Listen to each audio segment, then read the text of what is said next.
السلام علیکم. Good to have you at Urdu audio books. حاضر خدمت ہے نور راجپوت کا ناول عنکبوت، ایپیسوڈ 87. 3 دن پہلے. یہ کمرہ ہیڈ آفس کے باقی کمروں سے بالکل مختلف تھا. یہاں اسکرینوں کی نہیں، مشینوں کی قطاریں تھیں. دیواریں ساؤنڈ پروف تھیں اور دسمبر کی سردی کے باوجود مشینوں کی گرمی سے کمرہ نیم گرم تھا. وہ ایک گھومنے والی کرسی پر بیٹھا تھا. اس کے سامنے درجنوں چھوٹی ریکارڈنگ مشینز رکھی تھیں. کچھ اسکرینیں جن پر گزرتی لائنیں اوپر نیچے ہو رہی تھیں اور درمیان والی سب سے بڑی دیوار گیر اسکرین پر مسٹر جوزف کا چہرہ نظر آ رہا تھا. ان کے چہرے پر سرد سپاٹ تاثرات تھے. اس کی آنکھیں اڈمبرا کی کسی منجمد جھیل جیسی تھیں اور وہ اپنے بیٹے پر سخت غصے میں تھا. تمہارا کام ختم ہو چکا ہے ولیم. اوماڑا میں تم نے جو کرنا تھا کر دیا. اب تم واپس آ رہے ہو. وقت بہت کم بچا ہے. کام ختم نہیں ہوا ڈیڈ. ڈیل کینسل ہوئی ہے، منار نہیں. منار تمہارا مسئلہ نہیں ہے. وہ تبھی جھٹکے سے کمرے کا دروازہ کھلا اور رئیس اندر داخل ہوا. اس کے چہرے پر مراد کو رخصت کرنے کی تھکن تھی. ولی سنو. اس کے باقی الفاظ منہ میں ہی رہ گئے. اس کی نظریں سامنے اسکرین پر پڑیں. اس نے اس چہرے کو دیکھا جسے اس نے صرف پرانی دھندلی تصویروں میں دیکھا تھا اور ٹی وی کی نئی اسکرینوں پر. جوزف پیٹرسن، وہ شخص جو اس کی بہن کو اس سے چھین کر لے گیا تھا. رئیس ساکت ہوا. ایسا ہی کچھ حال مسٹر جوزف کا تھا. اسکرین پر ان کی آنکھیں ہلکی سی سکڑیں. انہوں نے بھی رئیس کو پہچان لیا تھا. وہ شخص جس نے ان سے نینسی کو چھین لیا تھا. زندگی میں پہلی بار دونوں سالہ بہنوئی آمنے سامنے ہوئے تھے. کمرے کی ہوا میں برقی رو دوڑ گئی. رئیس نے خود کو فوراً سنبھالا. فری ہو کر میری بات سننا. وہ پلٹا. نہیں. وہ تیزی سے اپنی کرسی سے اٹھا. رکیے. اس نے اسکرین کی طرف دیکھا. Dad please. پھر وہ رئیس کی طرف مڑا. بگ بی رکیے. میرے خیال سے آپ دونوں کو ایک آفیشل ملاقات کر لینی چاہیے. مسٹر جوزف کے تاثرات بگڑ چکے تھے. اس دنیا میں وہ دونوں ایک دوسرے سے شدید نفرت کرتے تھے. رئیس نے ایک گہری سانس لی، جیسے کسی ناگوار حقیقت کو قبول کر رہا ہو. وہ پلٹا اور مضبوط قدم دھرتا ہوا آ کر سامنے والی کرسی پر بیٹھ گیا. مسٹر جوزف نے بھی اسکرین پر اپنا کوڈ درست کیا. یہ دو سلطنتوں کا ٹکراؤ تھا. ایک ایڈمبرا کا ڈریکولا تھا تو دوسرا لاہور کا ڈارک لارڈ. کچھ لمحے مکمل خاموشی رہی. دونوں صرف ایک دوسرے کو گھورتے رہے، دہائیوں کی نفرت کو تولتے ہوئے. تبھی ولی کا فون بجا. اس نے اسکرین کو دیکھا. ایکسکیوز می، یہ ارجنٹ ہے. وہ تیزی سے فون کال سننے کے لیے کمرے سے باہر نکل گیا.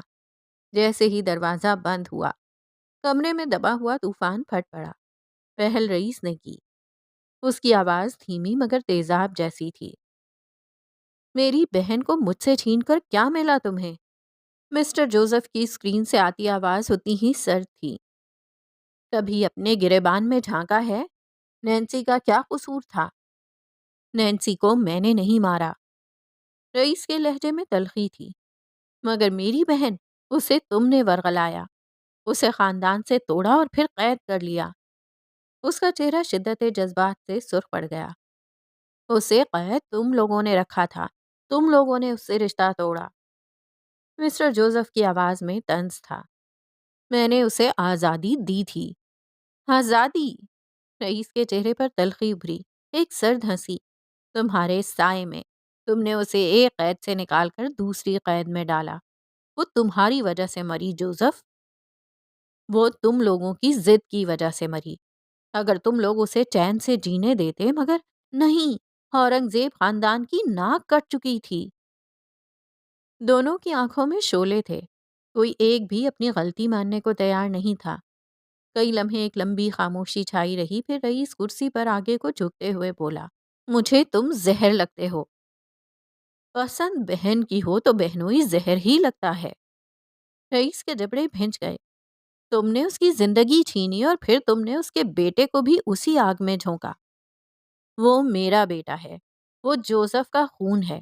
وہ جلد میرے پاس ہوگا. وہ کہیں نہیں جا رہا. وہ قطعیت سے بولا، وہ اس ملک میں ہے، اس نے میرا نام لیا ہے، وہ یہیں رہے گا۔ مسٹر جوزف نے بھویں سکیڑ کر رئیس کو دیکھا۔ تم اسے خطرے میں ڈال رہے ہو۔ وہ خطرے میں پیدا ہوا تھا جوزف، تمہاری وجہ سے۔ مسٹر جوزف اسکرین پر ہنسے۔ تم ایک ایسی عورت سے ہارنے والے ہو جسے تم نے خود مارا تھا۔ ولیم تمہاری گندگی صاف کر رہا ہے، وہ اس کے لیے نہیں بنا۔ اس پر میرا بھی حق ہے۔ اسی لمحے دروازہ کھلا اور ولی واپس اندر آیا۔ کمرے کا درجہ حرارت نہایت سرد تھا۔ ولیم میرا بیٹا ہے، میرا خون ہے۔ رئیس فوراً اٹھ کھڑا ہوا۔ وہ میرا بھانجا ہے، میں نے اسے اپنا نام دیا ہے۔ ولیم فوراً آگے بڑھا۔ او ہیلو، لڑنے کی ضرورت نہیں ہے، میں اپنی بیوی کا ہوں۔ اس کی بلند آواز نے دونوں کو خاموش کرا دیا۔ رئیس اور جوزف دونوں نے بیک وقت اسے کھا جانے والی نظروں سے گھورا۔ وہ چلتا ہوا اپنی کرسی پر واپس بیٹھ گیا۔ اس نے بات ہی ختم کر دی تھی۔ رئیس اور جوزف دونوں کے چہرے پر ناقابل یقین تاثرات ابھرے۔ وہ کچھ کہنا چاہتے تھے مگر اس نے انہیں موقع نہیں دیا۔ میرے خیال سے، اس نے کی بورڈ پر انگلیاں چلاتے ہوئے کہا، اب ہمیں کام کی بات کرنی چاہیے۔ اسے پرواہ نہیں تھی کہ اسے کھا جانے والی نظروں سے گھورا جا رہا تھا یا نہیں۔ یہ پلان بہت اہم ہے اور مجھے آپ دونوں کی ضرورت ہے، کیونکہ 31 دسمبر میں صرف 3 دن باقی ہیں۔ اس نے انٹر دبایا۔ بڑی اسکرین پر نقشے، تصاویر اور ٹائم لائنز ابھر آئیں۔ یہ نقشہ رئیس ہیڈ آفس کا تھا اور یہ رہا پلان۔ ڈارک لارڈ اور ڈریکولا دونوں نے ایک دوسرے کو آخری بار نفرت سے دیکھا اور پھر خاموشی سے اسکرین پر نظریں جما لیں، اس پلان کو سنتے ہوئے جو ان دونوں کا وارث ترتیب دے رہا تھا۔ 2 دن پہلے 31 دسمبر کی آمد میں صرف 2 دن باقی تھے۔ منار فیشنز کا ہیڈ کوارٹر جو حملے کی زد میں آیا تھا اب بھی مکمل طور پر بحال نہیں ہوا تھا۔ عمارت کے جو حصے ٹھیک تھے وہاں زندگی پوری آب و تاب سے رواں تھی۔ جلے حصوں پر کام جاری تھا مگر اندر ڈیزائنرز کی انگلیاں پہلے سے زیادہ تیزی سے چل رہی تھیں۔ فجر اپنے دفتر میں تھی۔ پچھلے چند گھنٹوں سے وہ بے طرح کام میں غرق تھی۔ اوماڑا فیشن شو ایک شاندار کامیابی تھی اور اس کی عوامی مقبولیت آسمان کو چھو رہی تھی۔ اس کے سامنے ایک نیا فلمی اسکرپٹ پڑا تھا، ایک بڑی پروڈکشن ہاؤس کی طرف سے آفر، جسے وہ قبول کرنے سے پہلے ہر زاویے سے پرکھنا چاہتی تھی۔ وہ ڈیزائن، سکیچز اور فلمی اسکرپٹ کے درمیان کہیں کھوئی ہوئی تھی جب اس کا فون بج اٹھا۔ اس نے بے دھیانی میں اسکرین دیکھے بغیر فون کان سے لگایا۔ مسز فجر، میں حماد بات کر رہا ہوں، رئیس گروپ سے ہیڈ ڈیزائنر۔ رئیس کا نام سن کر فجر کی توجہ فوراً کام سے ہٹ کر فون پر مرکوز ہو گئی۔ وہ سیدھی ہو کر بیٹھ گئی۔ جی مسٹر حماد، کہیے۔ میں آپ کا زیادہ وقت نہیں لوں گا۔ دراصل ڈارک سٹارز کی لانچنگ فائنل ہو رہی ہے اور ہمیں ایک کردار کے لیے آپ کے ایک پرانے ڈیزائن کی ضرورت تھی۔ فجر کی بھویں سکڑ گئیں۔ میرا ڈیزائن؟ جی، آپ کا سب سے پہلا کاسٹیوم، نائٹ میئر۔ کمرے میں ایک دم خاموشی چھا گئی۔ نائٹ میئر، وہ کاسٹیوم جو سونیا سلطان نے اس سے خرید کر رئیس کو دے دیا تھا۔ وہ اس نے کبھی منظر عام پر نہیں دیکھا تھا اور نہ جانتی تھی کہ وہ رئیس کے پاس تھا۔ وہ سمجھنے کی کوشش کر رہی تھی۔ یہ ایک بڑی خبر تھی۔ حماد نے جلدی سے اضافہ کیا۔ دراصل یہ کاسٹیوم ڈارک سٹارز کے لکھے گئے کرداروں میں سے ایک کے ساتھ مکمل طور پر میچ ہوتا ہے۔ ہم اس میں تھوڑی سی بہتری لانا چاہتے ہیں مگر اس کے لیے ہمیں آفیشلی آپ کی اجازت درکار ہوگی۔ اس نے مزید اضافہ کیا، اگر آپ کے پاس وقت ہو تو کیا آپ ہیڈ آفس آ سکتی ہیں؟ ہم نے آپ کو پورا کانسیپٹ دکھانا ہے۔ فجر نے ایک گہری سانس لی۔ رئیس اب اس کا ڈیزائن استعمال کرنا چاہتا تھا۔ ٹھیک ہے، اس کی آواز ایک پراعتماد بزنس وومن کی تھی۔ میں شام میں وزٹ کروں گی۔ اس نے فون بند کر دیا اور سر جھٹک کر دوبارہ کام کی طرف متوجہ ہوئی۔ شام سے پہلے ایک سیاہ مرسڈیز رئیس گروپ کی عالی شان عمارت میں داخل ہوئی۔ دروازہ کھلا اور فجر باہر نکلی۔ وہ مکمل طور پر ایک پاورفل بزنس وومن کے حلیے میں تھی۔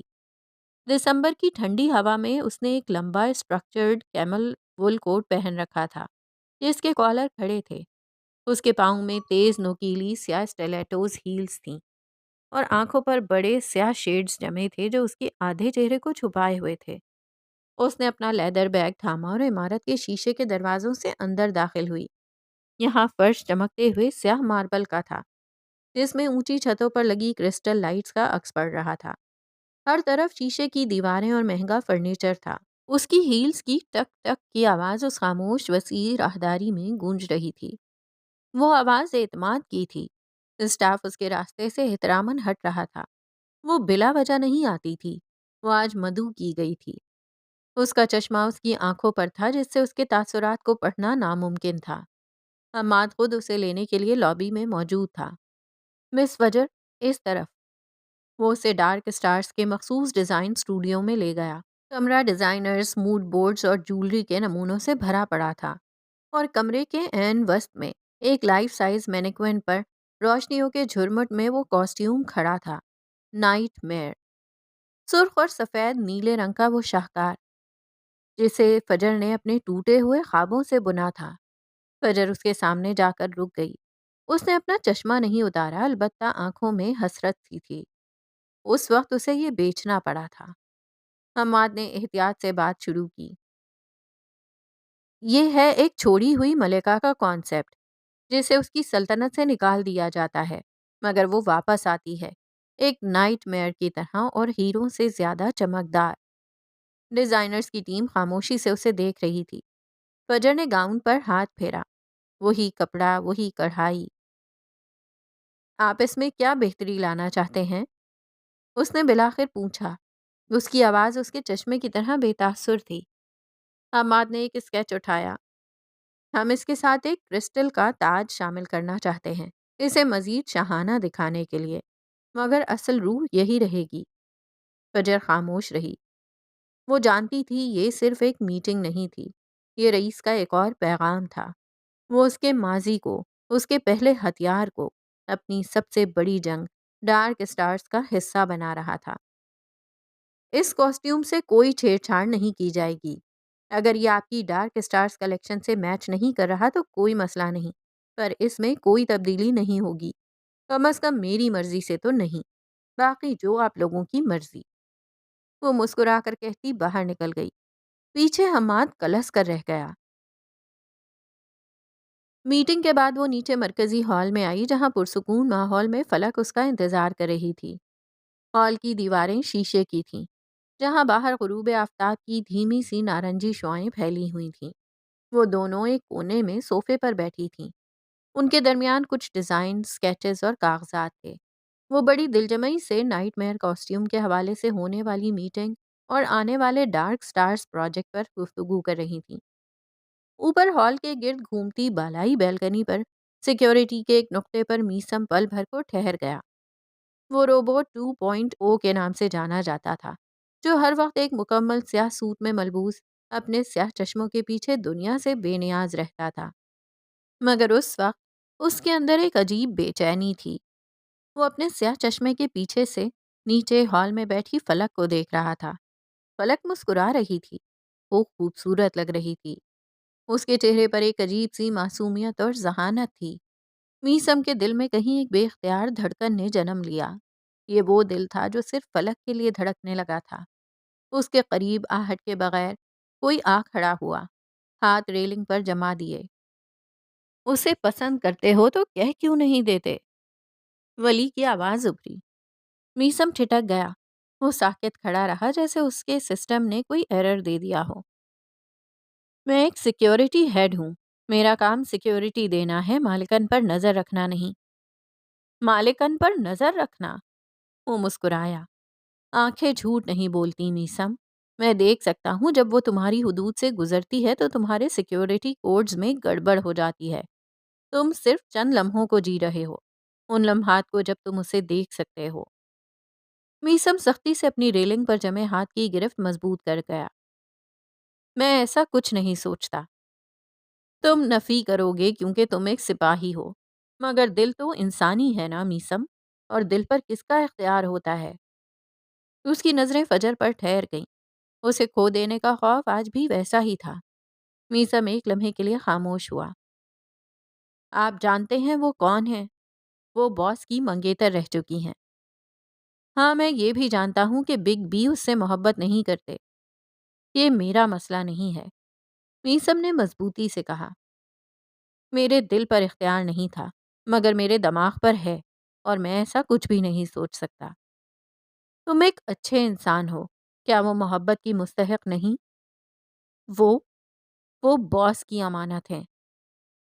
اس لمحے ولی نے اچانک سر گھما کر اسے دیکھا۔ اس کی آنکھوں میں گہرا جذباتی تاثر تھا۔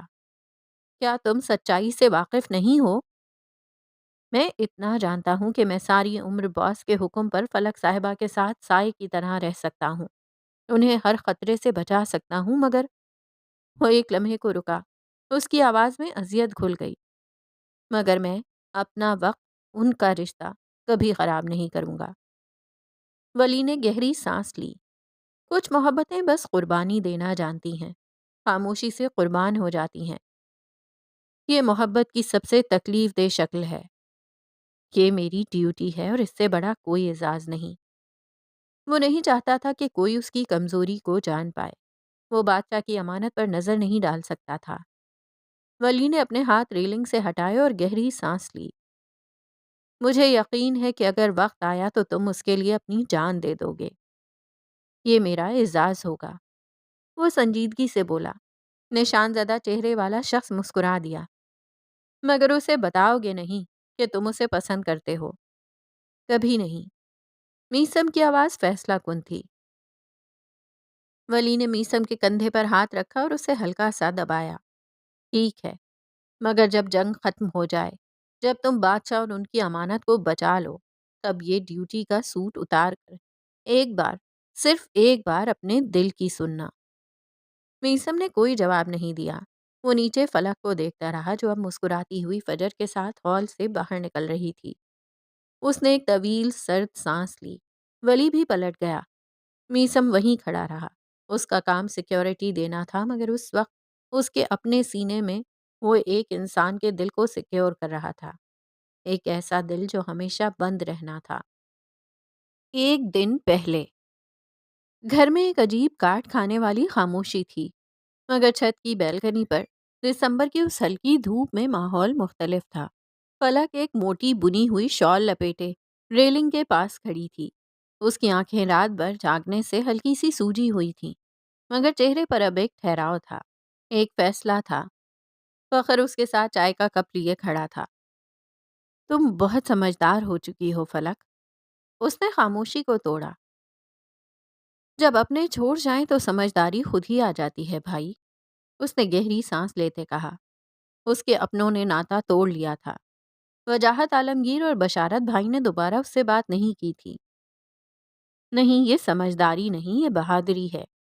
کل ڈارک اسٹارز کی لانچ ہے، اور جہاں تک میں جانتا ہوں رئیس گروپ میں بطور مصنفہ تمہارا آخری دن ہے۔ اس نے فلک کی آنکھوں میں جھانکا۔ میرے خیال سے تمہیں رئیس کی زندگی سے شاندار طریقے سے ایگزٹ لینی چاہیے۔ فلک نے چائے کا کپ لبوں سے لگایا۔ اس کی نظریں سامنے بکھرے ہوئے لاہور پر تھیں۔ میں جانتی ہوں مجھے کیا کرنا ہے۔ وہ پھیکا سا مسکرائی۔ فخر نے گہری نظروں سے اسے دیکھا۔ وہ اسے جانتا تھا اور پہچانتا تھا، اور یہ اچھے سے سمجھتا تھا کہ اس کے لیے یہ سب چھوڑ دینا کس قدر مشکل ہوگا، مگر بطور بھائی اسے یہ کرنا ہی تھا۔ آفس، کانٹریکٹ، پہچان، یہ سب تو ٹھیک ہے، لیکن محبت کا کیا؟ اس بار لہجے میں فکر مندی تھی۔ تم کسی اور سے شادی نہیں کرنا چاہتی تو باقی کی زندگی کیسے گزرے گی؟ کیا یہ سب تمہارے لیے اتنا آسان ہوگا؟ فلک نے صرف ایک لمبی گہری سانس لی۔ صرف دیکھ کر ہی زندگی گزاری جا سکتی ہے نا؟ اس نے بے ساختہ فخر کی جانب دیکھا۔ میں اسے صرف دیکھ کر بھی زندگی گزار سکتی ہوں۔ اس کی آواز رند گئی۔ یہ تم کیا کہہ رہی ہو؟ یہ کوئی جینا نہیں۔ اسے حقیقتاً برا لگا تھا۔ فلک خاموش رہی۔ کاش وہ چلا جائے، وہ تمہاری زندگی سے چلا جائے۔ فخر کی انگلیاں ریلنگ پر جم گئیں۔ اندر کچھ لرزا تھا۔ وہ نہیں چاہتا تھا کہ فلک خود کو چن کر بھی ایسی زندگی گزارے، جبکہ فلک اس کی ایسی خواہش پر مسکرا بھی نہ پائی۔ وہ چلا جاتا تو وہ کسے دیکھتی؟ پتہ ہے ہم سب یک طرفہ محبت کو غلط سمجھتے ہیں۔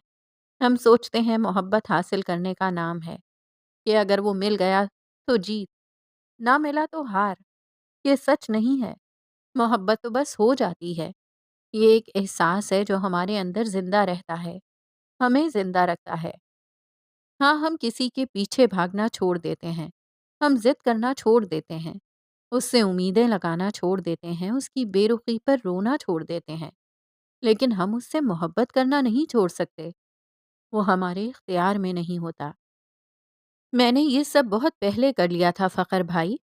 میں نے رئیس کے پیچھے بھاگنا چھوڑ دیا تھا۔ میں نے اس سے امید لگانا چھوڑ دی تھی کہ وہ پلٹ کر مجھے دیکھے گا۔ میں نے اس کے لیے رونا چھوڑ دیا تھا، مگر اس کا خیال دل سے نہیں نکلتا۔ میں اسے دیکھتی ہوں تو مجھے بس وہ دکھائی دیتا ہے، نہ اس کی اچھائیاں نہ برائیاں، بس وہ دکھتا ہے جس نے ساری عمر ایک عورت کے نام پر گزار دی۔ پھر سوچتی ہوں کہ جب وہ ساری عمر اتنے شاندار طریقے سے گزار سکتا ہے تو میں کیوں نہیں؟ عورت کو تو عشق کی استاد کہا گیا ہے۔ وہ مسکرائی، ایک ایسی مسکراہٹ جس میں ہزاروں آنسو قید تھے۔ میں اس سے محبت کرتی ہوں، ہمیشہ کروں گی، اور مجھے اس کے ساتھ جینے کے لیے اس کی ضرورت نہیں، میں اسے دیکھ کر جی لوں گی۔ ہاں، ایک بہن اپنے بھائی سے ایسی باتیں کرتی اچھی نہیں لگتی، لیکن ایک انسان سے تو کر سکتی ہوں۔ آپ میرے بھائی ہیں، اس سے بہتر کہ میں اس سفر کو کسی اور سے ڈسکس کروں، کیوں نہ آپ سے کر لوں، تاکہ آپ کو یہ پتا ہو کہ میں کچھ غلط نہیں کر رہی۔ میں بس حالات سے، لوگوں سے اور اپنے ہی دل سے لڑ رہی ہوں۔ تم نے خود کو مضبوط کر لیا ہے فلک۔ یہ مضبوطی نہیں ہے، یہ خود کو چننا ہے۔ اس نے فخر کا ہاتھ مضبوطی سے تھاما۔ میرا انتخاب ہمیشہ میں رہوں گی۔ میں رئیس کی محبت میں فلک کو کھونا نہیں چاہتی تھی، کبھی نہیں۔ اس کی بے رخی کے اندھیرے میں اپنی پہچان گم نہیں کرنا چاہتی تھی۔ اس نے گہری سانس لی۔ اس لیے میں نے خود کو چن لیا تھا، بہت پہلے ہی۔ میں خود کے لیے جی رہی ہوں، اور یہ کافی ہے۔ فخر نے آگے بڑھ کر اس کے ماتھے پر بوسہ دیا۔ جاؤ اور کل اس ایگزٹ کو سب سے یادگار بنا دو۔ دنیا کو دکھا دو کہ فلک عالمگیر نے جب خود کو چنا تو وہ کتنی نایاب ہو گئی۔ فلک نے مسکراتے ہوئے سر ہلایا۔ وہ جانتی تھی کہ اس کا رشتہ رئیس سے ختم ہو چکا ہے، مگر اس کا تعلق وہ کبھی نہیں ٹوٹے گا۔ ایک گھر ہے جو جڑا رہے گا، اور یہ وہ گھر ہے جو رشتوں کی ڈیمانڈ نہیں کرتا۔ یہ وہ گھر ہے جہاں دور دراز سے آئے بنجارے ساتھی بن جاتے ہیں۔ یہ وہ گھر ہے جو ہم خود بناتے ہیں۔ لاہور کی چکا چوند اور سردی کے برعکس جام شوروں کی رات گہری، خاموش اور ٹھہری ہوئی تھی۔ عالمگیر حویلی کے وسیع دالان میں پرکوں کی تصویروں کے درمیان ایک بھاری خاموش قید تھی۔ ہوا میں ہلکی خنکی تھی، مگر وہ کاٹ نہیں تھی جو لاہور کی ہوا میں تھی۔ وجاہت عالمگیر دالان کے مرکزی صوفے پر خاموش بیٹھے تھے۔ ان کی نظریں سامنے خالی صحن پر ٹکی تھیں۔ ان کا چہرہ زندگی کی تھکن سے زیادہ ایک بات کی شکست سے چور تھا۔ ترنم بیگم اپنے کمرے سے نکل کر آئیں۔ انہوں نے اپنے بھائی کو اس طرح گم سم بیٹھے دیکھا تو وہ وہیں رک گئیں۔ پھر آہستگی سے چلتی ہوئی ان کے قریب ایک کرسی پر بیٹھ گئیں۔ ابھی تک جاگے ہوئے ہیں؟ وجاہت عالمگیر نے گہری سانس لیتے ہوئے نظریں ہٹائے بغیر کہا۔ نیند آنکھوں سے کوسوں دور ہے بہن۔ فلک کی وجہ سے؟ وجاہت نے کوئی جواب نہیں دیا، مگر ان کی خاموشی ہی اقرار تھی۔ اولاد سے بڑی آزمائش کیا ہو سکتی ہے؟ ترنم بیگم ایک تلخ مسکراہٹ کے ساتھ کہنے لگیں۔ عجیب بات ہے نا، ہم اپنی اولاد کے لیے دنیا کی ہر آسائش چاہتے ہیں، مگر جب وہ اپنی خوشی خود ڈھونڈنے لگیں تو ہم ہی ان کے سب سے بڑے دشمن بن جاتے ہیں۔ انہیں منار یاد آئی، جو ایک دشمنی کی نظر ہو گئی تھی، لیکن ترنم عالمگیر نے کوشش کی تھی۔ انہوں نے کوشش کی تھی کہ منار کو وہ مل جائے جو وہ چاہتی ہے، مگر کچھ بھی ویسا نہیں ہوا۔ منار ہی مر گئی۔ وجاہت عالمگیر نے چونک کر ان کی طرف دیکھا۔ آپ آپ اس کے فیصلے کو صحیح کہہ رہی ہیں۔ اس نے بھرے خاندان کے سامنے میری بات رد کر دی۔ وہ اس رئیس کے لیے وہ رئیس کے لیے نہیں رکی، وہ اپنے لیے رکی ہے، اور رئیس سے اس کو آپ سب نے باندھا تھا۔ اس نے ایسی کوئی خواہش نہیں کی تھی۔ وہ ایک لمحے کو رکیں، جیسے اپنے ماضی کے زخموں کو یاد کر رہی ہوں۔ کبھی کبھی ہم والدین اپنی اولاد کے ساتھ بڑی زیادتی کر جاتے ہیں۔ ان کی آواز رند گئی، اور وہ بھی تب جب وہ اولاد ماں باپ کا نام بدنام نہ کر رہی ہو۔ وجاہت کے چہرے پر ناگواری ابھری۔ انہیں فلک بہت عزیز تھی، مگر اس بار انہیں فلک کا خود کو چننا پسند نہیں آیا تھا۔ اس نے آنے سے انکار کر دیا تھا، اس نے شادی سے انکار کر دیا تھا۔ عجیب بات ہے، کچھ عرصہ پہلے جب وہ بستر مرگ پر تھی تو یہی وجاہت عالمگیر چاہتے تھے کہ ان کی بیٹی بچ جائے، وہ جو چاہے کرے لیکن زندہ رہے۔ کھو دینے کا خوف ہر احساس پر بھاری ہوتا ہے، اور جب یہ خوف ختم ہو جاتا ہے تو ہماری انا پھر سے جاگ اٹھتی ہے۔ فلک نے کچھ غلط نہیں کیا، اس نے اپنا نام بنایا، اپنی پہچان بنائی۔ اس نے خاندان کا سر جھکایا نہیں، فخر سے بلند کیا ہے۔ ان کی آنکھوں میں نمی تیرنے لگی۔ یہ آنسو منار کے لیے تھے، فجر کے لیے تھے یا فلک کے لیے، کہنا مشکل تھا۔ میں نے میں نے خود فجر کے ساتھ بہت زیادتیاں کی ہیں۔ میں نے اسے ہمیشہ گردیزی خاندان کا خون سمجھا، کبھی یہ سمجھنے کی کوشش نہیں کی کہ اسے میں نے پالا ہے۔ میں نے اسے خود سے دور کیا، اور وہ اتنی دور چلی گئی کہ اب صرف اس کی خبریں ہی مجھ تک پہنچتی ہیں۔ وہ وجاہت عالمگیر کی جانب مڑی۔ عالمگیر خاندان نے پہلے بھی ایک بیٹی کو کاٹ کر پھینک دیا تھا۔ میں نے فجر کو ٹھکرا دیا۔ خدا کے لیے اب فلک کو کاٹ کر مت پھینکیے گا۔ ان کی آواز میں التجا تھی۔ میں نہیں چاہتی کہ فلک بھی مجھ جیسی تنہا زندگی جیے۔ وجاہت عالمگیر کے چہرے کے تاثرات نرم پڑ گئے۔ انہوں نے آنکھیں بند کر لیں۔ آپ سمجھتی ہیں میں اس سے ناراض ہوں؟ ان کی آواز میں اب غصہ نہیں تھا، تھکن تھی۔ بشارت نے اس پر ہاتھ اٹھایا اور میں خاموش رہا۔ تمہیں کیا لگتا ہے مجھے تکلیف نہیں ہوئی؟ پھر تم نے اسے روکا کیوں نہیں؟ تم اسے زبردستی کیوں لا رہے تھے؟ باپ بیٹیوں سے ناراض نہیں ہوتے، بس بس ناراضگی دکھاتے ہیں۔ انہوں نے اپنی بہن کی طرف دیکھا۔ ان کی آنکھوں میں وہ درد تھا جو صرف ایک باپ ہی سمجھ سکتا ہے۔ ناراضگی دکھاتے ہیں تاکہ انہیں احساس رہے کہ ان کی پرواہ کرنے والا کوئی ہے۔ کچھ پل کی گہری خاموشی چھا گئی۔ اولاد جب پرواز کرنے لگتی ہے نا، تو سب سے زیادہ خوف ماں باپ کو ہی لگتا ہے۔ ہم ڈرتے ہیں کہ کہیں ان کے پر نہ کٹ جائیں، کہیں کوئی شکاری ان کا راستہ نہ کاٹ لے۔ ہمارا غصہ، ہماری ڈانٹ، وہ نفرت نہیں ہوتی، وہ خوف ہوتا ہے۔ وہ اس بات کا اظہار ہوتا ہے کہ ہمیں ان کی کتنی فکر ہے۔ تو آپ کو کیا لگتا ہے فلک غلط راستے پر ہے؟ ترنم بیگم نے سنجیدگی سے پوچھا۔ رئیس، وہ راستہ بہت خطرناک ہے بہن۔ وہ منار وہ منار نہیں رہی، ایک بلا ہے۔ میں اپنی بیٹی کو آگ میں کیسے جلتا دیکھوں؟ وہ اٹھ کھڑے ہوئے اور صحن کی طرف قدم بڑھائے۔ وہ نہیں مانی، اور فخر بھی اس کے ساتھ کھڑا ہو گیا۔ وہ رکے۔ ان کی آواز میں بے بسی تھی۔ اولاد جب بڑی ہو جاتی ہے تو ماں باپ بہت اکیلے ہو جاتے ہیں۔ ہم ان کا ہاتھ تھامنا چاہتے ہیں مگر وہ اپنی انگلی چھڑا لیتے ہیں۔ ترنم بیگم بھی اٹھ کھڑی ہوئیں۔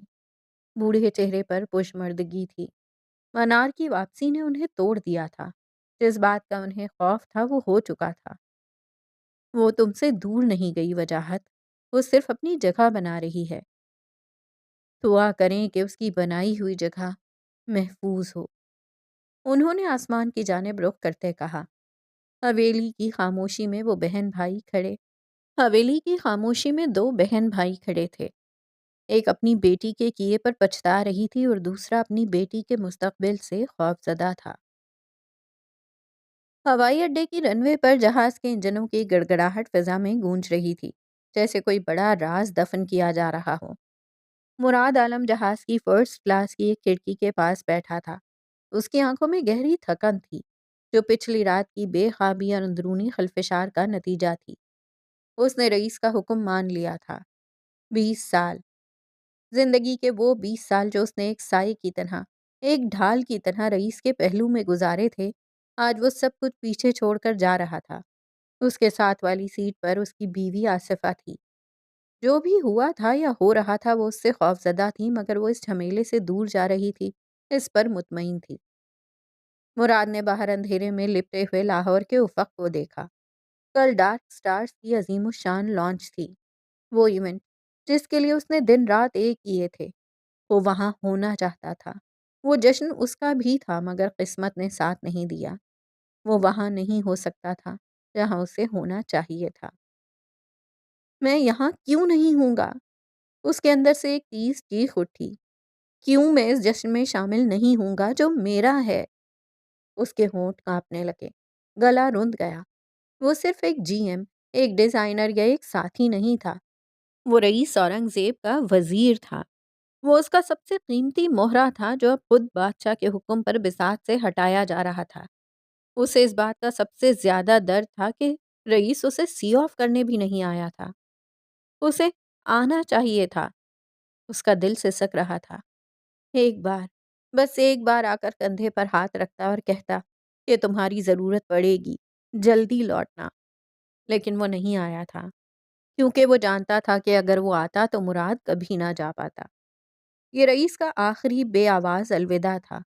یہ اس کی مجبوری کا اعتراف تھا کہ وہ اپنے سب سے وفادار شخص کو منار کے رحم و کرم پر نہیں چھوڑ سکتا تھا۔ مراد نے اپنی آنکھیں بند کر لیں۔ اس کی پلکوں کے نیچے آنسوؤں کا ایک قطرہ سلگ اٹھا۔ اس کے دل و دماغ میں ایک جنگ چھڑ چکی تھی۔ 20 سال، اس نے خود سے سرگوشی کی۔ میں نے تمہارے لیے کیا کچھ نہیں کیا؟ تمہاری خاموشی پڑھی، تمہارے غصے کو سنبھالا، تمہاری ڈھال بنا، اور آج تم نے مجھے ایک دھمکی پر بیچ دیا۔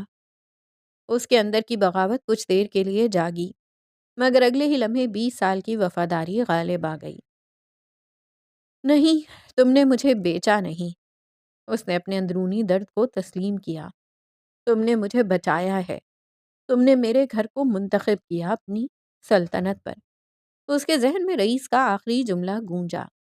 اگر تمہیں میں عزیز ہوں تو تم وہی کرو گے جو میں کہہ رہا ہوں۔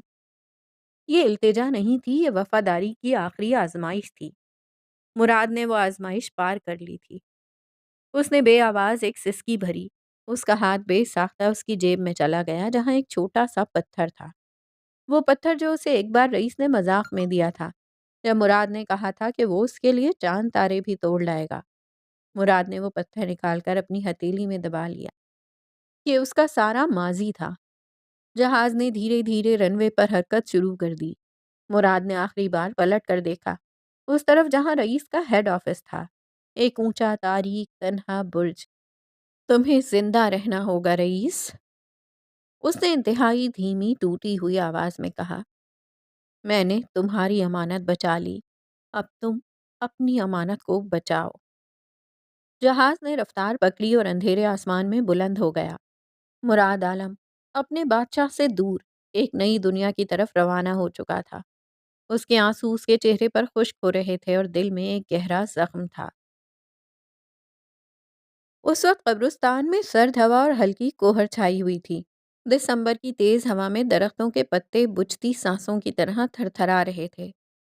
سورج کی مدھم روشنی ٹوٹی قبروں کے سنگے مرمر پر ایک ٹھنڈی چمک دے رہی تھی۔ ایک شخص سیاہ اون کوٹ میں ایک گہرے سائے کی مانند قبروں کی قطاروں کے درمیان چل رہا تھا۔ قدموں کے نیچے نمی تھی جیسے زمین نے اپنے اندر درد کا پانی جمع کر رکھا ہو۔ اس کے ہاتھ میں ایک سیاہ گلاب تھا، وہ گلاب جسے وہ ہمیشہ اپنی فطرت کی علامت اور نفرت کی نشانی سمجھتا تھا، مگر آج وہ اس کے ہاتھ میں وفا کے ماتم کی طرح تھا۔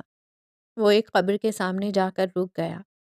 پتھر پر کندہ نام دھند میں ڈوبا ہوا تھا، عروزہ بنت فیروز جمال۔ رئیس کی آنکھوں کے گرد سائے اور گہرے ہو گئے۔ وہ دھیرے سے جھک کر قبر کے قریب بیٹھ گیا، دونوں ہاتھ رانوں پر رکھے نرمی سے، جیسے کسی زندہ روح سے بات کر رہا ہو۔ تمہیں یاد ہے عروزہ، تم کہا کرتی تھی کہ میں تمہیں بھی دھوکے کی وہی سزا دوں گا جو باقیوں کو دیتا ہوں۔ میں تمہیں تباہ کر سکتا ہوں، اور میں نے تمہارا مذاق اڑایا تھا۔ کہا تھا رئیس اورنگزیب کبھی کسی کو تباہ نہیں کرتا، لوگ خود تباہ ہونے پر اتر آتے ہیں۔ وہ مسکرایا، ایک تلخ نمکین مسکراہٹ، جیسے زخمی زبان پر زخموں کا ذائقہ۔ تم ٹھیک تھیں، میں وہ شخص بن گیا جس سے تم ڈرتی تھیں۔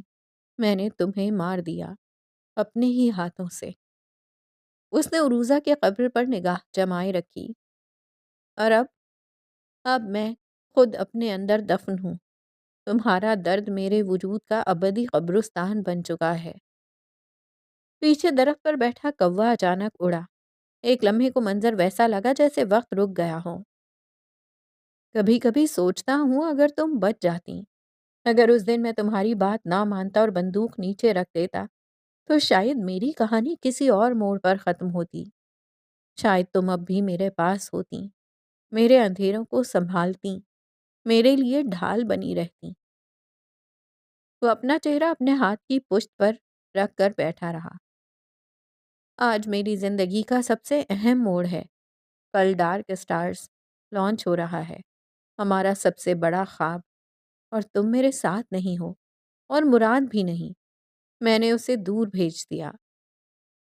اس نے اپنا سر جھٹکا۔ ہوا کی ایک تیز لہر چلی، جیسے کسی نے ایک سرد سانس لی ہو۔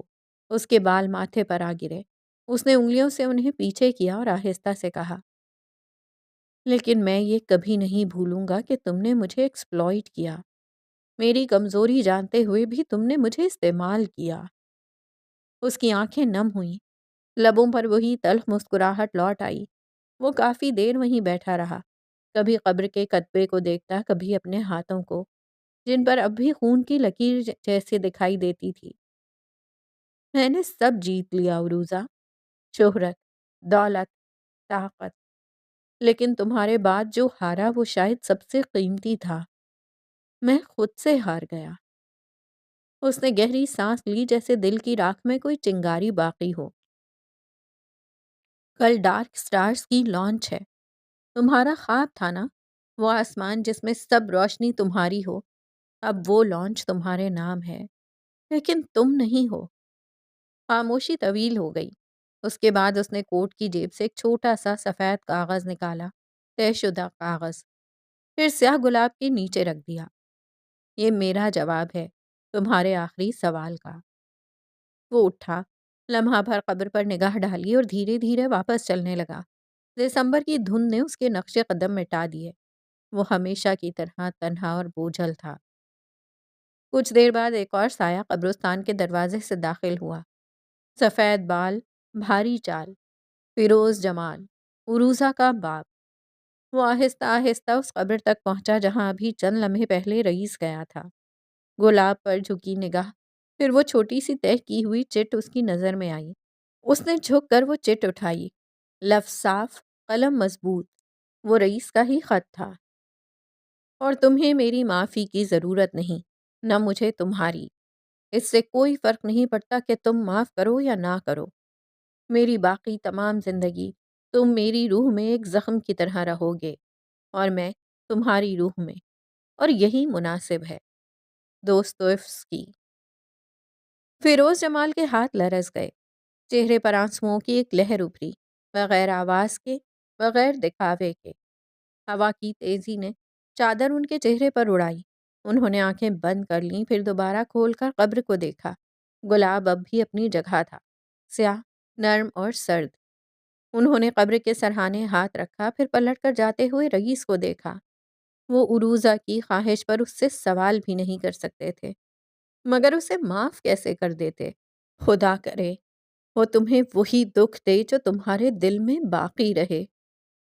پھر وہ دھیرے دھیرے اٹھے اور قبرستان کی خاموشی میں محو ہو گئے۔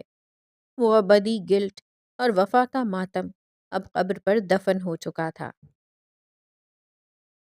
رئیس ہیڈ آفس کی زیر زمین منزل پر واقع یہ کمرہ، جسے غیر رسمی طور پر کمانڈ اینڈ کنٹرول سینٹر کہا جاتا تھا، طاقت اور ٹیکنالوجی کا مرکز تھا۔ یہ کانفرنس روم سے زیادہ ایک ہائی ٹیک بنکر تھا۔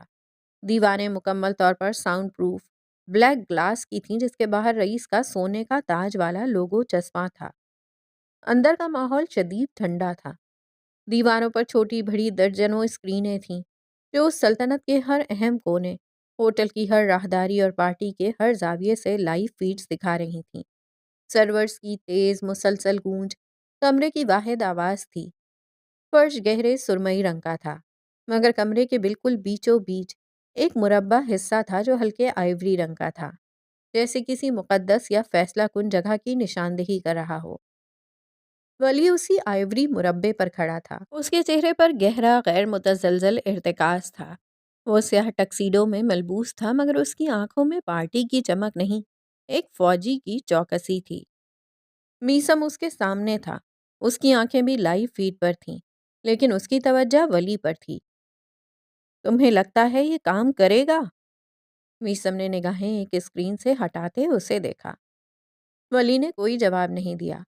وہ گلاس وال سے جھانک کر اندھیرے میں ڈوبے لاہور کو دیکھتا رہا، جہاں سے رئیس ہوٹل کی روشنیاں ایک دھندلی چمک دے رہی تھیں۔ اس نے ایک گہری سانس لی۔ امید تو ہے، کیونکہ اگر یہ کام نہیں کیا تو ہم سب ہار جائیں گے۔ میں اپنا سب کچھ ہار جاؤں گا۔ ہم نے ہر سیکیورٹی پروٹوکول کو ڈبل چیک کیا ہے، ڈیوائسز، ریڈارز، ہر چیز۔ ہم نے ہر دروازہ بند کر دیا ہے۔ منار کے پاس اندر آنے کا کوئی راستہ نہیں ہے۔ وہ منار ہے۔ وہ دروازہ ڈھونڈتی نہیں، وہ دروازہ بناتی ہے۔ یہ ساری محنت بیکار ہو جائے گی اگر ہم اس کے اگلے قدم کو نہ سمجھ پائے۔ میسم اسے دیکھتا رہا، جو آج پہلے سے کہیں زیادہ گہرا، پراسرار اور سنجیدہ لگ رہا تھا۔ تمہیں کیسے پتا چل جاتا ہے کہ اگلا انسان کیا سوچ رہا ہے یا وہ کیا کرنا چاہتا ہے؟ تمہاری چھٹی حس کافی تیز ہے۔ کیسے؟ ولی کے لب بھینچ گئے۔ اس نے میسم کی طرف پلٹ کر دیکھا۔ اس سوال کا جواب اس کے لیے کھلا زخم تھا۔ اس کی آواز دھیمی، سرگوشی جیسی تھی۔ میں نے زندگی کا ایک حصہ ہیلوسینیشنز کے شکار میں گزارا ہے میسم۔ وہ ایک لمحے کو رکا، جیسے کسی درد کو یاد کر رہا ہو۔ میں نے کوشش کی ہے کائنات کی ہر آواز سننے کی، پتوں کے گرنے کی، ہوا کے رخ بدلنے کی، انسان کے دل کی دھڑکنوں کی۔ میں آوازیں سننا چاہتا تھا اور میں سنتا تھا، بہت کچھ سنتا تھا۔ اور جب بہت ساری آوازیں ایک ساتھ ٹکرائیں تو بہت کچھ بدل گیا۔ اس نے میز پر رکھے خالی فریم کو دیکھا۔ مگر ایک فائدہ ہوا۔ اس ہیجان میں نے یہ سیکھ لیا کہ آوازوں کے پیچھے کی خاموشی کو کیسے پڑھا جاتا ہے۔ خاموشی؟ میسم کی بھویں سکڑ گئیں۔ ان آوازوں سے میں نے اندازہ لگانا سیکھ لیا کہ اگلا شخص کیا کرے گا۔ میں اب بھی ہر چیز کی آواز سنتا ہوں، لیکن اب میں شور سے نہیں، اس خاموشی سے رہنمائی لیتا ہوں۔ میسم نے سر ہلایا۔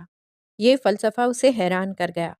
روبوٹ کی طرح ہر چیز کو لاجک میں تولنے والا میسم ولی کے اس غیر منطقی جواب پر خاموش ہو گیا۔ 8:10۔ ہمارے پاس اب زیادہ وقت نہیں ہے۔ اس نے گھڑی دیکھی۔ سیکیورٹی پلان آئرن مین کے نام سے چل رہا ہے۔ ہر جگہ ہمارا آدمی ہے۔ فلک صاحبہ اور باقی سب صحیح سلامت ہوٹل پہنچ چکے ہیں۔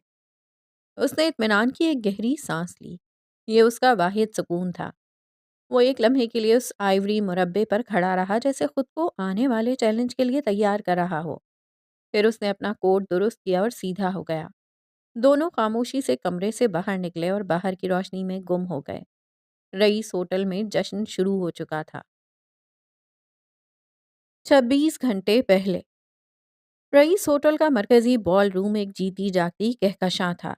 کرسٹل کے فانوس کی روشنی نے سیاہ اور سنہری تھیم کو ایسا نکھارا تھا کہ ہر چیز فن کا نمونہ لگ رہی تھی۔ پرتعیش موسیقی آہستہ آہستہ پورے ماحول کو اپنے اندر لے رہی تھی۔ ہال میں مردوں کی ڈریسنگ فارمل تھی، کالے اور گہرے رنگ کے ٹکسیڈو اور ویلویٹ سوٹ جو رئیس گروپ کے وقار کو ظاہر کر رہے تھے۔ ولی فجر کے ہمراہ وہاں پہنچ چکا تھا، اپنے ٹکسیڈو میں ملبوس، ہال میں ایک سیکیورٹی اسکیچ کی طرح کھڑا تھا۔ اس کی آنکھیں مسلسل ہر طرف حرکت کر رہی تھیں، لیکن اس کی بے چینی بھی صاف نظر آ رہی تھی۔ اس کے قریب ہی فجر موجود تھی۔ ایک لمحے کو دروازے پر ہلکی سی روشنی ڈم ہوئی، موسیقی مدھم ہوئی اور پھر فلک داخل ہوئی۔ اس نے ایک گہرے مرون رنگ کی میکسی پہن رکھی تھی، جو نہ زیادہ ماڈرن تھی نہ زیادہ سمپل۔ یہ درمیانی راستہ تھا، جس کے کندھوں پر شاندار اسٹرکچرڈ کٹ تھے جو اس کے عزم اور فیصلے کی عکاسی کر رہے تھے۔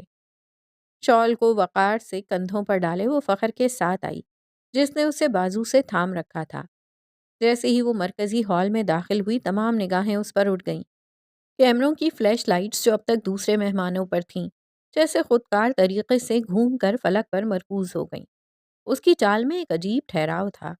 یہ ایک اداکارہ کی چال نہیں، بلکہ اس عورت کی چال تھی جس نے خود کو چن لیا تھا۔ میسم جو کان میں لگے ایئر بڈ سے کچھ ہدایات دے رہا تھا، فلک کو دیکھ کر ٹھٹک گیا۔ اس کا چہرہ جو ہمیشہ کی طرح جذبات سے عاری تھا، ایک پل کے لیے لرزا۔ اس کے سیاہ چشموں کے پیچھے کی آنکھوں میں فلک کا مرون رنگ کا سایہ اترا۔ اس نے وہ لباس، وہ حسن دیکھا جس کے لیے اس کا دل دھڑکتا تھا۔ اسے دیکھ کر وہ سب کچھ بھول گیا جو اس نے ولی سے کہا تھا۔ ایک سیکیورٹی روبوٹ کا سسٹم جیسے ایک خوبصورت تصویر کو دیکھ کر جم گیا ہو۔ اس نے فوراً نظریں ہٹائیں۔ فلک اپنی خوبصورت پرعزم انٹری کے بعد فخر کے ساتھ ایک محفوظ مقام پر جا کر رکی۔ اسی لمحے رئیس اورنگزیب بال روم کے مرکزی مائک پر نمودار ہوا۔ اس کا سیاہ ویلویٹ سوٹ ہال کی روشنیوں میں چمک رہا تھا۔ کل رات ہم ایک ستارہ لانچ کر رہے ہیں، ڈارک سٹارز۔ اس نے ایک لمحے کے لیے رک کر پوری بھیڑ کو دیکھا۔ اس کی آنکھیں ولی، فجر اور فلک پہ سے ہو کر گزریں، گویا ہر ایک کو خاموشی سے ایک پیغام دے رہا ہو۔ یہ صرف کلیکشن نہیں ہے، یہ ایک اعلان ہے، اور آج ہم اس کا جشن منا رہے ہیں۔ اس کے بعد ہال میں ہلکا سا شور مچا۔ صحافیوں نے مائک کی طرف لپکنا شروع کیا۔ رئیس صاحب، آپ کا اگلا بڑا منصوبہ کیا ہے؟ ایک صحافی نے پوچھا۔ سیکیورٹی کے کیا انتظامات ہیں؟ کیا ڈارک سٹارز کی لانچ کے ساتھ ہی نیو ایئر منایا جائے گا؟ رئیس نے ہاتھ سے سب کو خاموش کرایا۔ اس کے ہونٹوں پر ایک غیر متوقع سرد مسکراہٹ تھی۔ اگلا منصوبہ؟ اس نے ایک پل کے لیے فلک کی طرف دیکھا جہاں اس کی مرون ڈریس چمک رہی تھی۔ ڈارک سٹارز کی لانچ کے فوراً بعد میں چھٹیوں پر جا رہا ہوں۔ پورا ہال ساکت ہو گیا۔ ہر چہرہ حیرت زدہ تھا۔ وہ کرسی کی طرف اشارہ کرتے ہوئے بولا، مجھے کام کرتے ہوئے کافی عرصہ ہو گیا ہے۔ میں اب کچھ وقت بنا کام کیے گزارنا چاہتا ہوں۔ یہ فیصلہ پہلے سے طے شدہ تھا۔ اس اعلان نے پارٹی کے اندر ایک نیا تھرل پیدا کر دیا۔ طاقتور ترین شخص اچانک منظر سے غائب ہو رہا تھا۔ کیا یہ خوف تھا یا یہ کوئی نئی چال؟ رئیس اپنے اعلان کے اثرات کو دیکھ کر مطمئن ہوا اور مائک چھوڑ دیا۔ وہ براہ راست ولی کی طرف بڑھا اور خاموشی سے اس کے کان میں کچھ کہا۔ فلک نے رئیس کے اعلان کو سنا اور اس کے چہرے کی مسکراہٹ سمٹ گئی۔ وہ کہیں جا رہا تھا۔ یہ رات صرف جشن کی نہیں تھی، یہ دبی ہوئی محبت اور خطرناک عزائم کی ایک مکمل آمیزش تھی۔ رئیس پارٹی میں اپنے اعلان کے بعد لوگوں کے جھمگٹے سے نکل کر ہال کے کم روشن گوشے میں آیا۔ وہیں فلک کسی سے بات کر رہی تھی۔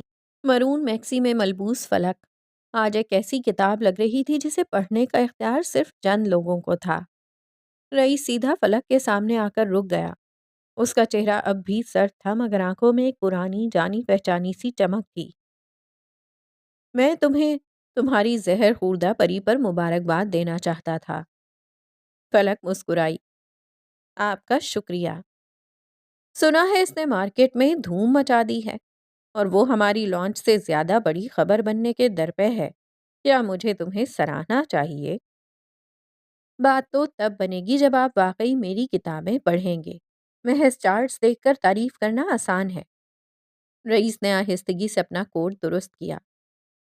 تمہیں میری عمر لو اسٹوریز پڑھنے والی لگتی ہے؟ Love stories? وہ حیرت سے اسے دیکھنے لگی۔ کیا آپ کو لگتا ہے میں صرف لو اسٹوریز لکھتی ہوں؟ چہرہ تپ گیا۔ تو کیا تمہاری کتابیں تاریخ پر مبنی تھیسز ہیں؟ اس نے طنزیہ مسکراہٹ دی۔ وہ صرف لو اسٹوریز نہیں ہیں، وہ تعلقات کی نفسیات، عورت کی تنہائی، جد و جہد اور اپنے آپ کو چننے کے بارے میں ہیں۔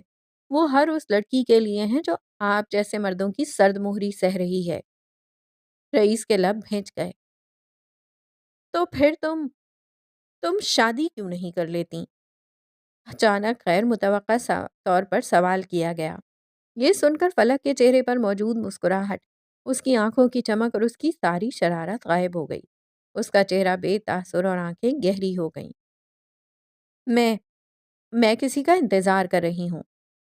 رئیس نے اپنی نگاہیں اس کی آنکھوں پر جمائے رکھیں۔ وہ جانتا تھا کہ یہ اس کے لیے پیغام تھا۔ اس کا انتظار صرف اسی شخص کے لیے تھا۔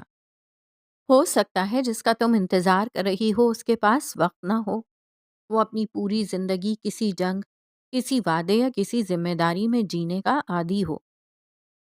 ویٹر کے آنے پر اس نے اپنا مشروب کا گلاس تھاما۔ کیا فائدہ ایسے انتظار کا؟ کیا تم نے اپنی کتابوں میں نہیں لکھا کہ وقت سے بڑھ کر کوئی سچ نہیں؟ فلک نے پلکیں جھپکیں، پھر لبوں پر وہی دھیمی نم مسکراہٹ لا کر دھیرے سے جواب دیا، میرے پاس بہت وقت ہے۔ اس مسکراہٹ میں شکست نہیں بلکہ ایک ابدی عزم تھا۔ وہ رئیس پر ایک گہری نگاہ ڈال کر پلٹ گئی۔ وہ چل پڑی لیکن چند قدم بعد ہی رکی۔ اس نے سر گھما کر رئیس کو دیکھا جو ابھی بھی اسی جگہ ساکت کھڑا تھا۔ جون ویڈنگ، اس نے پھیکی سی مسکراہٹ سے کہا، مجھے جون ویڈنگ پسند ہے، سب کچھ سبز، روشن۔ کبھی انتظار پورا ہوا تو وہ بات ادھوری چھوڑ گئی، ایک غیر یقینی امید کا ہلکا سا زخم دے کر۔ تمہیں یہ ماننا ہوگا میں ایک قاتل ہوں، ہر ادھوری کہانی کا وہ سیاہ حرف جسے لوگ ولن کہتے ہیں۔ رئیس کی آنکھیں چیخ چیخ کر کہتی رہیں، اور میں ایک مصنفہ ہوں، آخر میں جسے اپنے ہی لکھے گئے ولن سے عشق ہو جاتا ہے۔ ان شہد رنگ آنکھوں میں اطمینان کے دیے جلتے تھے۔ وہ پھر مڑی اور ہجوم میں گم ہو گئی، اپنے مرون لباس کے ساتھ ایک ایسے وعدے کو پورا کرنے کے لیے جو کبھی کیا ہی نہیں گیا تھا۔ رئیس کچھ دیر وہیں کھڑا رہا۔ اس کی سماعت میں جون ویڈنگ کا جملہ گونج رہا تھا۔ اس کی کہانی میں صرف سیاہ گلاب تھے، کوئی روشن سبز شادی نہیں تھی۔ وہ جانتا تھا کہ یہ انتظار شاید کبھی پورا نہ ہو، لیکن فلک کی امید، یہ رئیس اورنگزیب کو ایک لمحے کے لیے اندر تک توڑ گئی تھی۔ اس نے بے اختیار اپنے ہاتھ میں موجود گلاس کو بھینچا، جیسے کسی سچ کو دبا رہا ہو۔ یہ جنگ جتنی باہر تھی اتنی ہی اندر بھی تھی۔ ہال میں موسیقی کی لہریں بلند تھیں، لوگ رئیس کے غیر متوقع اعلان تعطیل پر سرگوشیاں کر رہے تھے۔ فجر ہال کے ایک پرسکون کونے میں کھڑی تھی جہاں ہلکی روشنی ایک بڑے اسکیچ پر پڑ رہی تھی۔ وہ اپنے سامنے لوگوں کی چہل پہل کو دیکھ رہی تھی، مگر اس کی آنکھیں کسی اور چیز کو تلاش کر رہی تھیں۔ وہیں اس کی نگاہیں ولیم جوزف پر جا ٹھہریں۔ وہ اپنے سیاہ ٹکسیڈو میں ملبوس کسی بین الاقوامی جاسوس سے کم نہیں لگ رہا تھا۔ سیکیورٹی معاملات میں غرق ہونے کے باوجود اس کا ہینڈسم لک، اس کا سیدھا اور اسٹرکچرڈ انداز متاثر کن تھا۔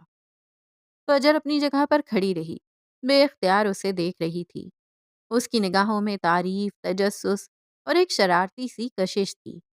وہ اس کی ہر حرکت کو پڑھ رہی تھی، کیسے وہ رئیس سے سرگوشی کر رہا تھا، کیسے وہ میسم کے خفیہ اشارے سمجھ رہا تھا۔ وہ ہر لحاظ سے آج رات کا سب سے دلچسپ آدمی تھا۔ ولی نے اپنے ہاتھ میں مشروب کا گلاس تھاما اور اسے فجر کی نگاہوں کی تپش محسوس ہوئی۔ وہ جانتا تھا کہ وہ زیر مشاہدہ ہے۔ ایک لمحے کو اس نے اپنی سرگرمیاں روکیں اور آہستہ آہستہ ایک پر اعتماد چال کے ساتھ اس کی جانب آیا۔ وہ اس کے سامنے رکا اور ایک ہلکی سی نیم دلکش مسکراہٹ کے ساتھ اپنا بایاں ہاتھ اس کی جانب لہرایا۔ اس کی انگلی میں شادی کی انگوٹھی چمک رہی تھی۔ محترمہ فجر، اگر آپ کی یہ تپتی ہوئی نگاہیں یوں ہی برقرار رہیں تو مجھے اندیشہ ہے کہ میرا ٹکسیڈو پگھل جائے گا، اور جیسا کہ آپ دیکھ سکتی ہیں، اس نے انگوٹھی پر زور دیا، میں شادی شدہ آدمی ہوں۔ فجر کی آنکھوں میں ایک حسین چمک دوڑ گئی۔ وہ مسکرا دی۔ یہ مسکراہٹ دل لبھانے والی تھی جو اسے مزید پرکشش بنا رہی تھی۔ اور مجھے ذاتی طور پر اس شادی شدہ آدمی سے کوئی مسئلہ نہیں ہے۔ ولی نے مشروب کا گھونٹ پیا، اس کی بھویں ہلکی سی اوپر اٹھیں۔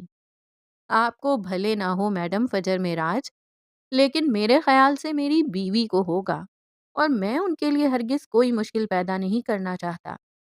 کیوں؟ آپ اپنی بیوی سے ڈرتے ہیں؟ اس نے قدرے دلچسپی سے پوچھا۔ محبت کرتا ہوں، اور ویسے بھی، اس نے پھر سے وہ شرارتی دل لبھانے والی مسکراہٹ دی جو ہمیشہ صرف فجر کے لیے مخصوص تھی، مگر اس وقت وہ اسے اجنبیوں کی طرح پیش کر رہا تھا۔ اگر آپ میری بیوی کو دیکھ لیں تو خود بخود 100 قدم پیچھے ہٹ جائیں گی۔ وہ مسکرا دی، ایک مکمل مسکراہٹ، پھر مٹھی پر ٹھوڑی جمائی۔ ایسا کیا ہے آپ کی بیوی میں؟ وہ تو دل ہے، جان ہے، جہان ہے۔ وہ اس کے چہرے پر نظریں جمائے محبت سے بولا، اور وہ مزید سننا چاہتی تھی۔ اس کی سب سے بڑی خوبی یہ ہے کہ وہ میرے ہر فیصلے، ہر غلطی اور میرے ہر اندھیرے کا احاطہ کر سکتی ہے۔ وہ میرے لیے وہ گھر ہے جو کسی بھی طوفان سے نہیں ٹوٹ سکتا، اور اس سے بڑھ کر کوئی خوبصورتی نہیں ہوتی۔ اس نے فجر کی آنکھوں میں دیکھا، جیسے یہ بات اسے سکھا رہا ہو۔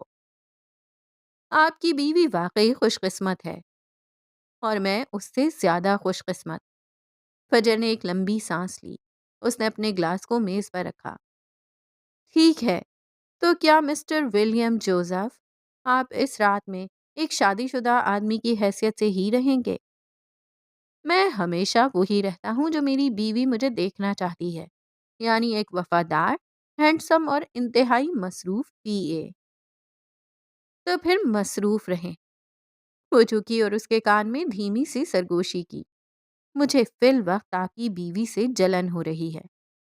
وہ ایک فاتحانہ مسکراہٹ کے ساتھ وہاں سے ہٹ گئی اور لوگوں میں شامل ہو گئی۔ وہ کچھ دیر وہیں کھڑا رہا، پھر دھیرے سے مسکرا دیا۔ اس نے اپنے مشروب کا سارا گلاس ایک گھونٹ میں ختم کر دیا۔ یہ رات واقعی بہت لمبی ہونے والی تھی۔ جشن اپنے عروج پر تھا۔ فجر اپنے آئیوری اور گولڈ لباس میں اب رئیس کے قریب کھڑی تھی۔ رئیس نے ایک پل کو اس کے چہرے کو دیکھا۔ اس کی آنکھوں میں کرب کے سائے لہرائے۔ یہ چہرہ اس کا سب کچھ تباہ کر چکا تھا، تباہ کرنے جا رہا تھا، لیکن اس کے لیے اتنا ہی روشن تھا۔ اس سے زیادہ اسے کوئی عزیز نہیں تھا۔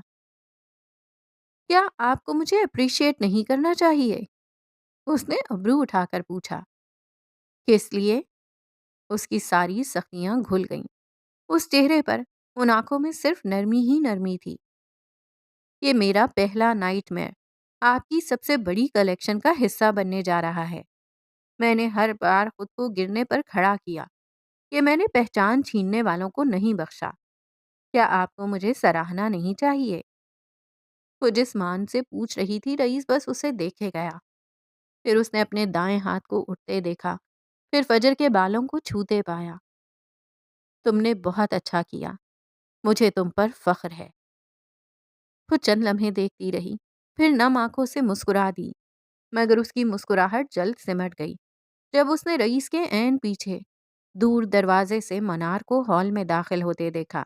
اس کا ابھرنے والا جملہ اس کے ہونٹوں پر ہی جم گیا۔ چہرے پر سختی آئی اور سانس جیسے ایک لمحے کے لیے رک گئی۔ رئیس نے اس کے بدلتے تاثرات کو دیکھا اور اگلے ہی پل وہ سمجھ گیا۔ دھیرے سے پلٹا۔ ہال کے دروازے پر منار کھڑی تھی۔ بنا پاس کے داخلہ ممنوع تھا، مگر وہ جانتی تھی صرف اس کا نام کافی تھا اس کے داخلے کے لیے۔ وہ سیاہ اور سنہری تھیم کے برعکس ایک خون جیسے سرخ ویلویٹ میکسی میں ملبوس تھی۔ گھنگریالے بال کھلے تھے اور لبوں پر زہریلی پر اعتماد مسکراہٹ۔ وہ ایک مہلک وائرس کی طرح خاموشی سے داخل ہوئی تھی۔ فجر نے اپنا گلاس ہاتھ میں پکڑے رکھا، پھر اسے بے آوازی سے قریب کھڑے ویٹر کی ٹرے میں رکھا۔ Excuse me? اس نے رئیس کو جواب دیے بغیر، اس کی طرف دیکھے بغیر قدم اٹھا لیے۔ دل کی دھڑکنیں تیز ہو گئیں۔ وہ ہجوم کو چیرتی ہوئی آگے بڑھی۔ اس کی ہیلز کی ٹک ٹک موسیقی پر غالب آ رہی تھی۔ لوگ اس کے راستے سے ہٹ رہے تھے، یہ دیکھتے ہوئے کہ وہ کس کی طرف جا رہی ہے۔ منار نے اسے آتے دیکھا۔ وہ رکی اور انتظار کرنے لگی۔ فجر اس کے عین سامنے آ کر رکی۔ ایک چہرہ، دو روحیں، ایک آئیوری اور گولڈ میں ملبوس روشنی تھی، تو دوسری خون رنگ اندھیرے میں۔ آخر تم میرے راستے میں کیوں آ جاتی ہو؟ منار کی آنکھوں نے ایک لمحے کے لیے فجر کے پیچھے کھڑے رئیس کو دیکھا۔ اس شخص کے لیے تم اس کی ڈھال بننے کی کوشش کر رہی ہو، حالانکہ وہ اس لائق نہیں ہے۔ بچی، ہٹ جاؤ۔ آپ یہ سب ختم کیوں نہیں کر دیتی ہیں؟ آخر کیوں کر رہی ہیں یہ سب؟ میں تمہیں جواب دہ نہیں ہوں۔ بس کر دیں پلیز۔ اس بار اس کا لہجہ استہزائیہ تھا۔ وہ ان دونوں کی اس جنگ سے تنگ آ چکی تھی۔ جنگ شروع کوئی بھی کرے، مگر تباہی سب کی ہوتی ہے۔ اسے ایک آخری التجا کرنی تھی۔ آپ جو کہیں گی میں کروں گی، لیکن آپ کو یہ سب یہیں ختم کرنا ہوگا کیا آپ یہ جنگ جان لے کر ہی ختم ہوگی؟ اس نے فجر کی بات کاٹ دی۔ فجر کے جبڑے بھینچ گئے، آنکھوں میں نمی ابھری جسے وہ فوراً پیچھے دھکیل گئی۔ اگلے ہی لمحے اس کی گردن اکڑ چکی تھی۔ آپ نے سوچا راستہ صاف ہو گیا؟ فجر ایک قدم اور قریب ہوئی۔ آپ نے عروزہ کون سے چھین لیا، آپ نے مراد کون سے دور کر دیا، مگر آپ بھول گئیں۔ اس کی آنکھیں منار کی آنکھوں میں گڑ گئیں۔ اب راستے میں کھڑی ہوں۔ منار کے چہرے پر ایک لمحے کے لیے تاثرات بدلے، پھر وہ طنزیہ مسکرا دی۔ اس نے گردن موڑ کر رئیس کو دیکھا جو اب بھی اپنی جگہ کھڑا انہیں ہی دیکھ رہا تھا۔ تم تم جانتی ہو تم مجھے اس تک پہنچنے سے نہیں روک سکتی۔ آپ سے کس نے کہا کہ اس راستے میں اکیلی ہوں؟ اس نے ہلکا سا پلٹ کر دیکھا۔ ایک نظر، بس ایک نظر، اور 3 مختلف کونوں میں جنبش ہوئی۔ پہلے ولی جو بار کے پاس کھڑا تھا اپنا گلاس رکھ کر آگے بڑھا۔ وہ آیا اور فجر کے دائیں کندھے کے پیچھے کھڑا ہو گیا۔ پھر میسم جو سیکیورٹی روٹ پر تھا اپنی جگہ چھوڑ کر آیا اور فجر کے بائیں کندھے کے پیچھے کھڑا ہو گیا۔ اور پھر فلک جو فخر کے ساتھ کھڑی تھی، اس نے فخر کا ہاتھ چھوڑا اور پورے اعتماد قدموں سے چلتی ہوئی آئی اور فجر کے عین پیچھے کھڑی ہو گئی۔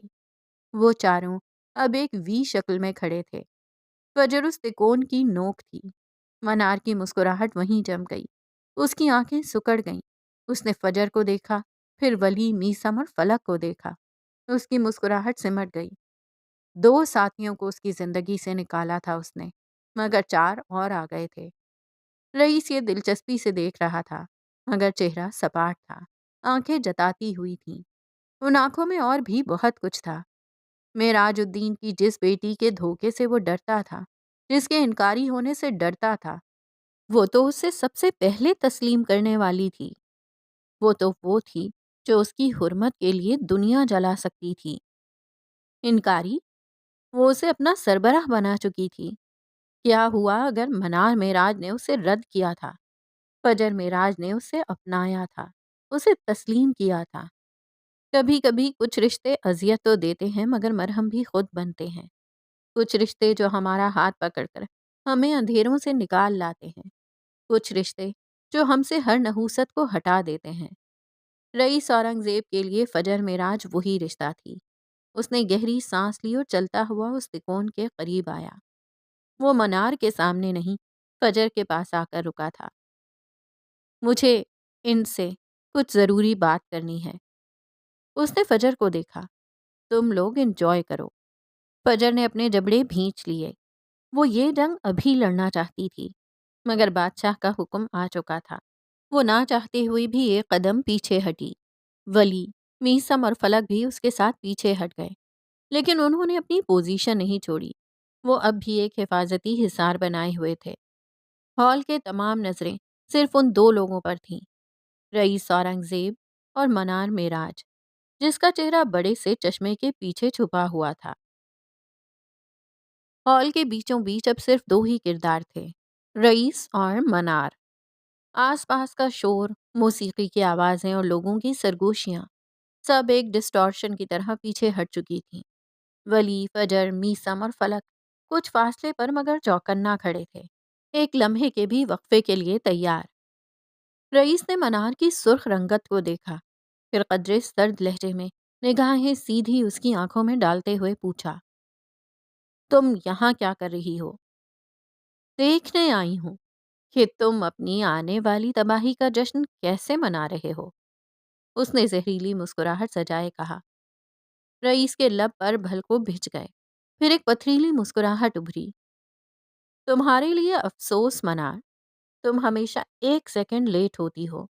تم میری تباہی کا جشن کبھی نہیں دیکھ پاؤ گی۔ تمہیں غرور کس بات کا ہے؟ تمہیں بچانے والے ان پیادوں کے بل پر اکڑ رہے ہو۔ وہ سینے پر بازو باندھے استہزائیہ ہنسی۔ رئیس کی پیشانی پر بل پڑے۔ یہاں سے چلی جاؤ، میں فی الوقت تمہاری شکل نہیں دیکھنا چاہتا۔ اس کا لہجہ حتمی تھا۔ منار ایک قدم آگے بڑھی۔ اس کا چہرہ اب مکمل طور پر سنجیدہ تھا۔ تم چاہتے ہو میں یہ جنگ ختم کر دوں؟ وہ اس کے چہرے پر نظریں جمائے بولی۔ پھر ایسے کہو کہ ملکہ میری ہو جاؤ، میں جنگ ختم کر دوں گا۔ وہ اپنے ہی جملے پر ہنس دی۔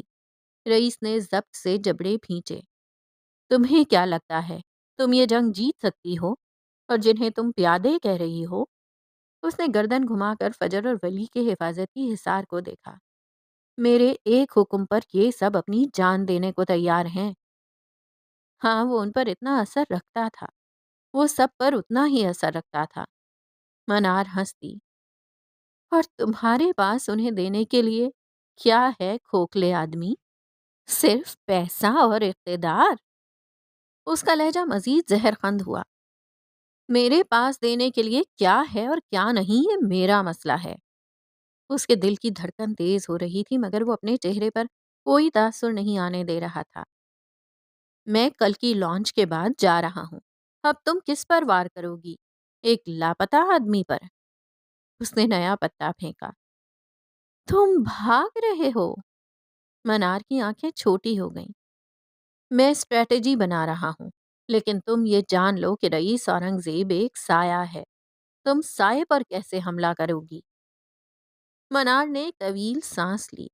اس کی منصوبہ بندی میں یہ شامل نہیں تھا کہ رئیس اتنی آسانی سے تخت چھوڑ دے گا۔ وہ اسے شکست دے کر حقارت سے تخت سے اتارنا چاہتی تھی۔ یہ تمہاری بزدلی ہے رئیس، مگر میں تمہیں کہیں جانے نہیں دوں گی۔ وہ جانتا تھا وہ کل پھر آئے گی۔ منار نے ایک حقارت بھری نظر اس پر ڈالی اور پلٹ گئی۔ وہ تیزی سے بال روم سے باہر نکل گئی۔ اس کی چال میں غرور تھا، مگر اب اس کے پیچھے ایک نیا شکوک و شبہات تھا۔ رئیس وہیں کھڑا رہا۔ اس کا چہرہ سخت تھا۔ جب تک منار کی سرسراہٹ بال روم سے غائب نہیں ہو گئی، اس نے جگہ نہیں چھوڑی۔ ایسم فوراً 2 قدم آگے آیا۔ باس! رئیس نے ہاتھ سے اسے رکنے کا اشارہ کیا۔ اس نے آنکھیں بند کیں، ایک گہری سانس لی۔ یہ جنگ صرف اس کی تھی، اور وہ جانتا تھا اسے کیسے ختم کرنا تھا۔